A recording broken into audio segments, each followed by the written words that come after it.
জয় জয়তে সকলো চেনেলক ধন্যবাদ জ্ঞাপন কৰিছোঁ আৰু আমি গৌৰৱ অনুভৱ কৰিছোঁ শিৱসাগৰ নগৰত আটাইতকৈ উজ্জ্বল সুন্দৰমল মডাৰ্ণ স্কুলে যি ধাৰাবাহিকভাৱে আজি 21টা বছৰ 100% ৰিজাল্ট কৰিছে। তাৰ কাৰণে আমি বিদ্যালয় পৰিচালনা সমিতি, শিক্ষকসকল, অভিভাৱকসকল, ছাত্ৰ ছাত্ৰীসকলকে ধন্যবাদ জ্ঞাপন কৰিছোঁ।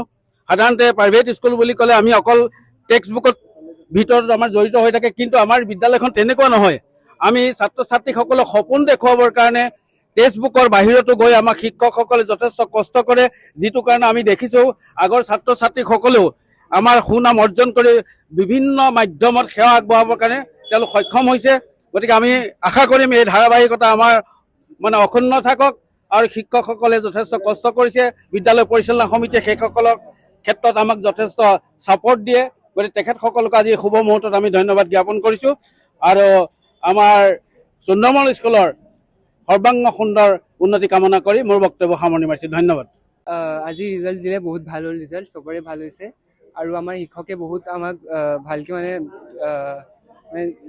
জাৰ্ণিটো আমাৰ বহুত ভাল দিছে। তেওঁ আমাৰ বহুত ছাথ দিছে। তেওঁ ভালকৈ আমাক গাইড কৰিছে কেনেকৈ কি চলিব লাগে। তেওঁ ৰিভিজন কৰাইছিলে, বহুত সেইবোৰ আহিছিলে আৰু আজি ৰিজাল্ট আহিছে, ভাল হৈছে।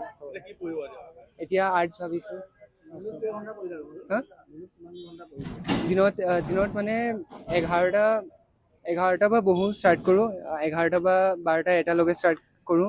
তাৰপিছত এঘণ্টা ভাত চাত খাওঁ। তাৰপিছত 1টা বজাৰ পৰা 5টা 6টা বজালৈকে চাহ পানী খাই পিনি তাৰপিছত 7টাৰ পৰা বহি দিওঁ 9টালৈকে। তাৰপিছত ৰাতি অকণমান পঢ়ি দিওঁ।